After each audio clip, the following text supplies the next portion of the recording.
নমস্কার, সুস্বাগতম। Welcome to my channel be good and do good. আশা করি সবাই ভালো আছেন। আমি গত দু একদিন একটু ব্যস্ত থাকার কারণে ভিডিও দিতে পারিনি, কিন্তু বাংলাদেশে দেখলাম বেশ বড় বড় ঘটনা ঘটে গেল। বিশেষ করে ডক্টর ইউনূসের একটা পদত্যাগপত্র নিয়ে খুব লাফালাফি চলল, কিন্তু পদত্যাগপত্রটি আসলে ফেক। ওটাকে একটু ভালো করে লক্ষ্য করলেই বোঝা যায়। আচ্ছা, ডক্টর ইউনূস এত সহজে বাংলাদেশ ছেড়ে পালিয়ে যাবে বলে আপনাদের মনে হয়? বলেছিল না, এত প্ল্যান করে এসছি আমি, এত প্ল্যান করে যে ক্ষমতা তিনি পেয়েছেন তিনি ছেড়ে দেবেন। কিন্তু ছাড়তে তিনি বাধ্য হবেন। আজকে সবচেয়ে বড় খবর, আজকে যে খবরটা এসেছে, অর্থাৎ ডোনাল্ড ট্রাম্পের হাতুড়ির বাড়ি ইউনূসের মাথায় পড়তে শুরু করেছে। প্রথম যে আঘাতটা পড়েছে সেটা ভয়ানক।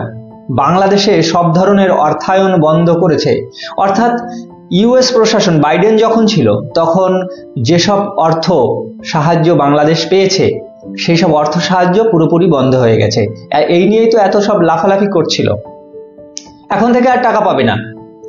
ইউএস যে টাকা দিচ্ছিল পুরোপুরি বন্ধ হয়ে গেছে। আমি বলেছিলাম না, ভারত যে কাজটা করে সেটা অনেক নীরবে করে, হোমিওপ্যাথিক ট্রিটমেন্ট। এই যে জয়শঙ্কর ইনঅগারেশন সেরিমনিতে গেলেন ডোনাল্ড ট্রাম্পের, তিনি 47তম রাষ্ট্রপতি হয়েছেন। তারপর সেখানে আরো দু একদিন তিনি অবস্থান করেছিলেন। সেখানকার বিভিন্ন নেতা মন্ত্রীদের সঙ্গে দেখা করেছেন, কথা বলেছেন। এমনি দেখুন, বাংলাদেশে যে টাকাটা দিচ্ছিল ইউএস সরকার, সেই টাকা দেয়া পুরো বন্ধ করে দিয়েছে। বাংলাদেশ একটা গরিব সরকার, তাহলে বাংলাদেশ তো কোনো যুদ্ধও করছে না, তাহলে বাংলাদেশকে টাকা দেওয়া বন্ধ করলো কেন? ইউক্রেনকে টাকা দেওয়া বন্ধ করেছে, কারণ ইউক্রেন যুদ্ধ করছে। ডোনাল্ড ট্রাম্প যুদ্ধের পক্ষে নয়, কিন্তু বাংলাদেশ তো যুদ্ধ করছে না। আপনারা যারা বলতেন যে ইউএস তাদের পররাষ্ট্রনীতি বদলায় না, তা পররাষ্ট্রনীতি এখানে বদলালো না। বাইডেন যে বাংলাদেশকে এত পরিমাণে টাকা দিচ্ছিল, ডোনাল্ড ট্রাম্প এসে আবার টাকা দেওয়া বন্ধ করলো কেন? পররাষ্ট্রনীতি বদলায়নি তাদের। এই আপনারা যারা এই সব বলে নিজেদেরকে সান্ত্বনা দিতেন, তারা এখন দুঃখ পাবেন। এরপর আরো বড় খাড়ার ঘা আসতে চলেছে। এ তো সবে শুরু। ডোনাল্ড ট্রাম্প সবে অর্থ বন্ধ করেছে, টাকা বন্ধ করেছে বাংলাদেশের। এরপর আরো কত কিছু বন্ধ হয় সেটা আমরা দেখব। এরই মধ্যে আজকের আরেকটা বড় খবর, সেটা হলো বাংলাদেশের আওয়ামী লীগের একজন সাবেক প্রাক্তন মন্ত্রী, প্রবীণ নেতা আসাদুজ্জামান খান কামাল, তিনি বলেছেন যে চেয়ারে বসার কোনো কর্তৃত্ব নেই ডক্টর ইউনূসের। মোহাম্মদ ইউনূস বিষয়ে প্রবীণ আওয়ামী লীগ নেতা শেখ হাসিনার বার্তা শেয়ার করেছেন বাংলাদেশ আওয়ামী লীগের একজন প্রবীণ নেতা আসাদুজ্জামান খান কামাল। বাংলাদেশের অন্তর্বর্তী সরকারের প্রধান উপদেষ্টা মোহাম্মদ ইউনূসের জন্য তিনি কিছু সত্যি কড়া কথা বলেছেন। কড়া কথা তো বটে। আচ্ছা, তিনি এত কড়া কথা যে বললেন তার কারণ কি? এই খবরটার একেবারে শেষের লাইনে যদি যাই, তাহলে সেখানে হলো শেখ হাসিনা এই কামাল সাহেবকে একটা ফোন করেছিলেন। ফোন করে তিনি বলেছেন, আপনি সমস্ত নেতাদের একতাবদ্ধ থাকতে বলুন এবং আমরা অবশ্যই খুব অল্প সময়ের মধ্যে পরিস্থিতি কাটিয়ে উঠব। তিনি তো জানেন ভারত সরকার শেখ হাসিনাকে সব জানাচ্ছে, শেখ হাসিনার সঙ্গে প্ল্যানিং করে সবকিছু হচ্ছে। তিনি জানেন অল্প সময়ে কাটিয়ে উঠবে, কারণ ডোনাল্ড ট্রাম্প এরপর আস্তে আস্তে একটা পদক্ষেপ নেবে যাতে ইউনূস সেখান থেকে বিতাড়িত হয়। ইউনূস অত সহজে ছাড়তে চাইবে না। ক্ষমতার লোভ পৃথিবীর সবচেয়ে বড় লোভ। সেই লোভটা কি অত সহজে ছাড়তে চায়? ছাড়তে চায় না।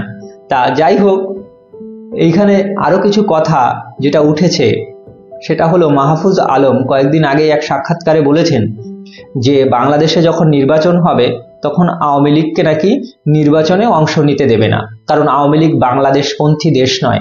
আরে বাবা, বাংলাদেশপন্থী দেশ নয় আওয়ামী লীগ।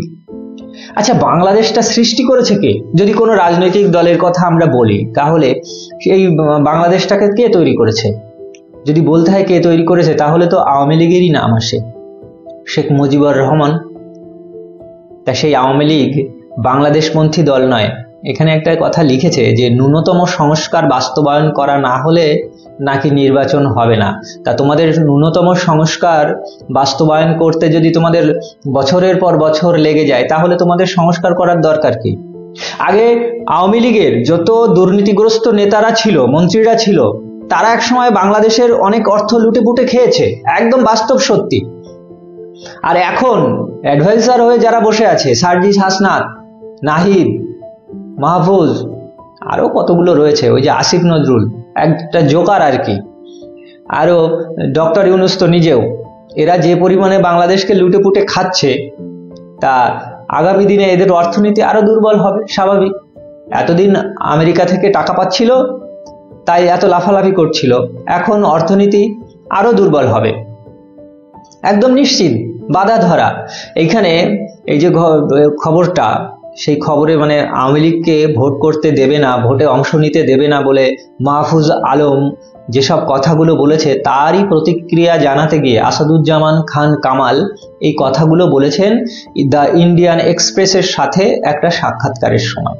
এখানে হাসিনার কথা তিনি বলেছেন, হাসিনা এই বলেছে, হাসিনা আশাবাদী, আমরা আশাবাদী, বাংলাদেশের লাখ লাখ কোটি কোটি মানুষ আশাবাদী যে শেখ হাসিনা আবার ফিরে যাবে, তাদের দুঃখের দিন দূর হবে। কিন্তু একটা কথা, যে বাংলাদেশের যেসব দুর্নীতিগ্রস্ত নেতা মন্ত্রীরা ছিল, যারা বাংলাদেশকে একসময় লুটে পুটে খেয়েছে, মানে শেখ হাসিনার আমলে, শেখ হাসিনা তাদেরকে নিয়ন্ত্রণ করতে পারেনি। ভবিষ্যতে যদি হাসিনা ক্ষমতায় যায় তাহলে সেই সব নেতামন্ত্রীগুলোকে অবশ্যই বিতাড়িত করতে হবে, নইলে বাংলাদেশের উন্নতি করতে পারবে না শেখ হাসিনা। আর এই যে মোহাম্মদ ইউনূস, ভাই শুরু তো হয়ে গেছে খেলা, ডোনাল্ড ট্রাম্প তাড়া দিয়েছে, সবে একটা হাতুড়ির ঘা পড়েছে, এরপর আরো বড় বড় হাতুড়ির ঘা পড়বে। 84 বছর বয়সের এই বৃদ্ধ আর কতদিন টিকে থাকতে পারেন ক্ষমতায়, দেখব। ভালো থাকুন, সুস্থ থাকুন, জয় হিন্দ, বন্দে মাতারাম।